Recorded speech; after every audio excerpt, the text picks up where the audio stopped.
Hello student, आज मैं आपको इंट्रोगेटिव सेंटेंसेस के अंतर्गत कुछ स्पेशल रूल्स बताने जा रहा हूं। ध्यान दें। स्पेशल रूल्स में पहला रूल है, पहला नियम है, यदि रिपोर्टेड स्पीच में हेल्पिंग वर्ब डू या डज के साथ,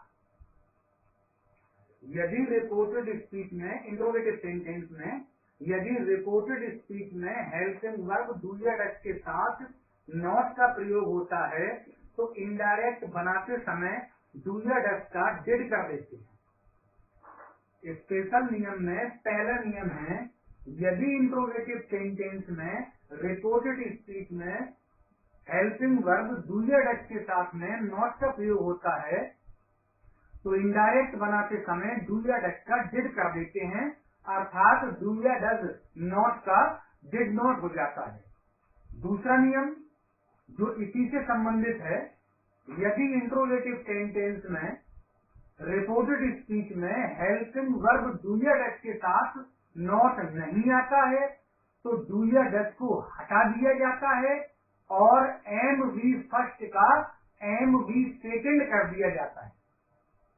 दोनों नियमों में अंतर समझें, ध्यान दें।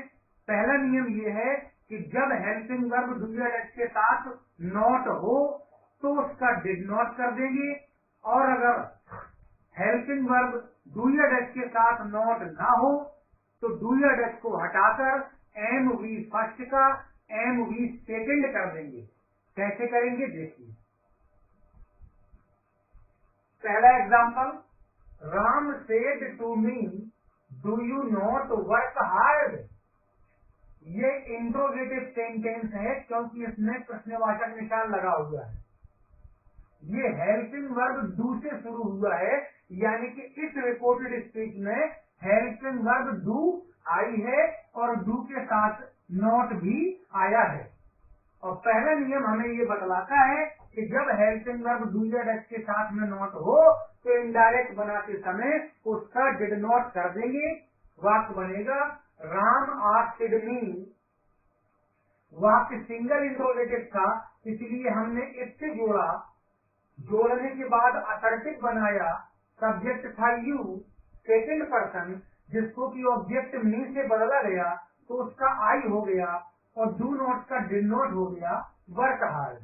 वाक्य बना Ram asked me if I did not work hard.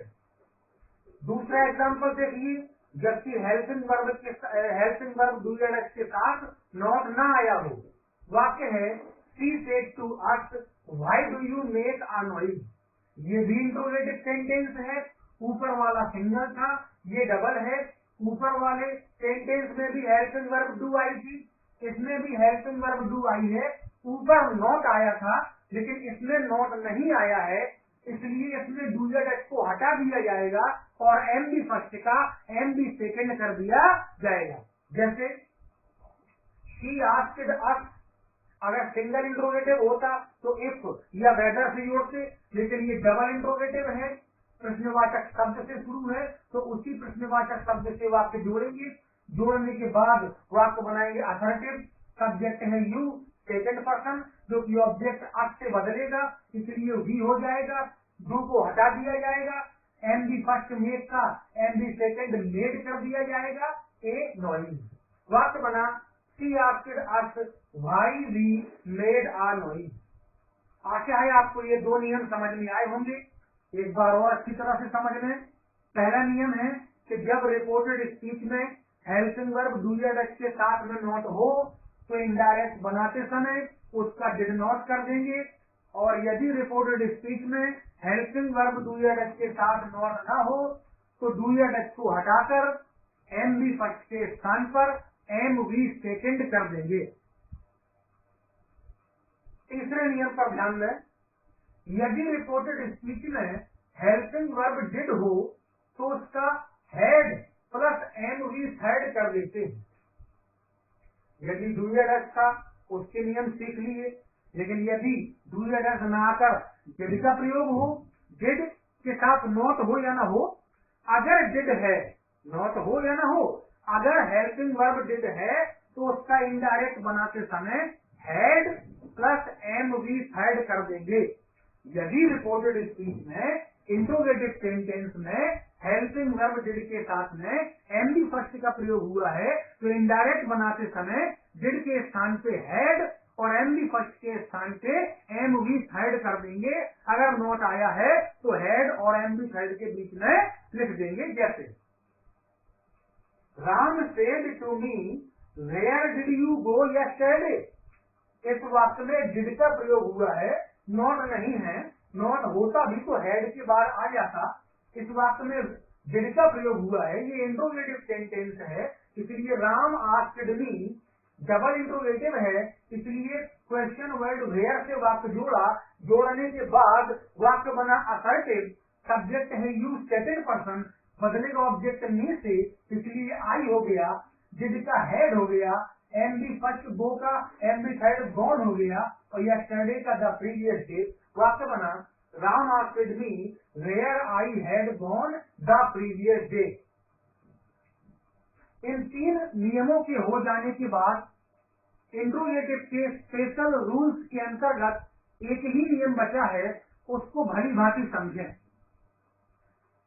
Interrogative sentence में जब दो सेंटेंस आ जाएं, डायरेक्ट स्पीच में जब दो सेंटेंस आ जाएं, यानी कि दो रिपोर्टिंग पार्ट हो और दो रिपोर्टेड स्पीच हो और दोनों में से पहले वाक्य में कोई प्रश्न किया जाए और दूसरे वाक्य में जिससे प्रश्न किया है वह उस प्रश्न का उत्तर हाँ या ना में दे।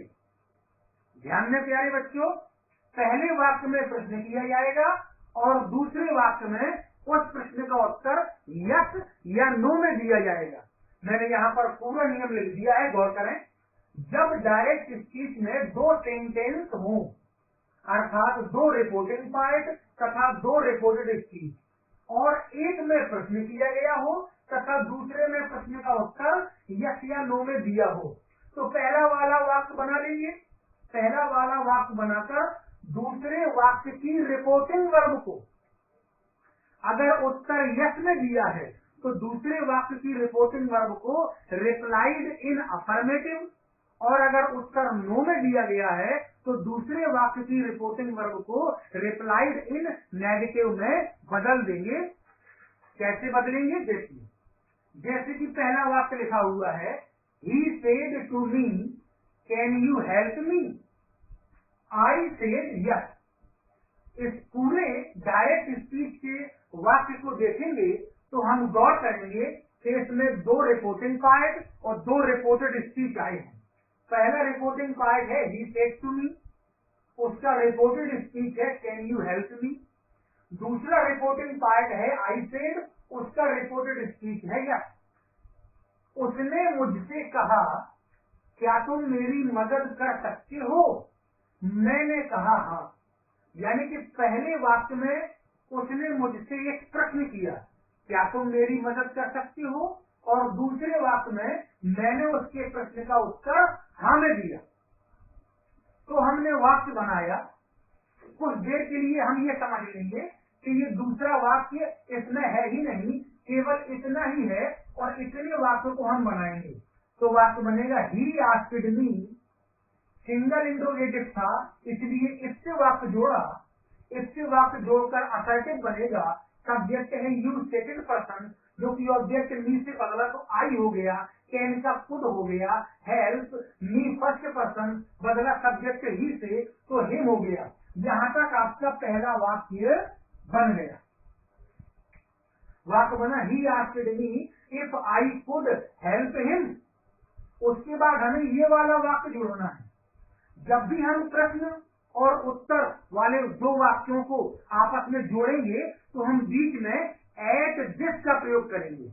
मैं आपको ये बतला दूं कि इनडायरेक्ट स्पीच में बीच में कहीं भी फुल स्टॉप नहीं आता। फुल स्टॉप हमेशा लास्ट में जाता है। बीच में हमें वाक्यों को किसी न किसी कंजंक्शंस, किसी न किसी शब्दों के द्वारा जोड़ना पड़ेगा। इसलिए उसने मुझसे पूछा कि क्या मैं उसकी मदद कर सकता हूँ, इस बात पर मैंने उसको उत्तर दिया हाँ। इसलिए मैंने ये वाक्य एट दिस से जोड़ा और नियम के अनुसार जो कि नियम में लिखा है कि दूसरे वाक्य की रिपोर्टिंग वर्ब स्टेट को रिप्लाइड इन अफर्मेटिव कर देंगे, क्योंकि यस में उत्तर दिया गया है। तो वाक्य बना at this I replied in affirmative. पूरा वाक्य बना he asked me if I could help him at this I replied in affirmative. एक और एग्जांपल देखिए, I said to her will you come with me, she said no. ऊपर yes में उत्तर दिया गया था, इस वाक्य में नो में उत्तर दिया गया है। कोई दिक्कत नहीं है, यस में उत्तर दिया गया था तो रिप्लाइड इन अफर्मेटिव, नो में उत्तर दिया गया है इसलिए रिप्लाइड इन नेगेटिव कर दिया जाएगा। वाक्य बना आई आस्क्ड हर, ये भी सिंगल इंट्रोगेटिव था, इससे वाक्य जुड़ा। इससे वाक्य बनने के बाद वाक्य बनेगा असर्टिव, सब्जेक्ट है यू, सेकंड पर्सन, बदलेगा ऑब्जेक्ट हर से तो शी हो गया, विल का वुड हो गया, कम विद मी, ये पहले वाक्य का पूरा बन गया।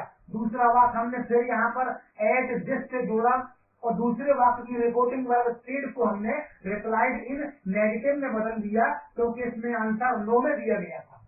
तो वाक्य बना at this she replied in negative. पूरा वाक्य बना I asked her if she would come with me at this she replied in negative. प्यारे बच्चों, मुझे आशा है कि आपको इंट्रोगेटिव सेंटेंसेस के ये स्पेशल रूल्स समझ में आए होंगे। इसकी एक्सरसाइज आपको बनाना है, मैं बतलाऊंगा, और इसके बाद अगले वीडियो में मैं नरेशन के अंतर्गत जो इम्परेटिव सेंटेंस आता है उसको कैसे बनाया जाता है वो मैं आपको बतलाऊंगा। प्यारे बच्चों, एक बात और ध्यान दें, ये जो महामारी चल रही है इसके चलते हमें घरों में ही रहना है, बाहर नहीं निकलना है और हाथ धोते रहना है। नमस्कार।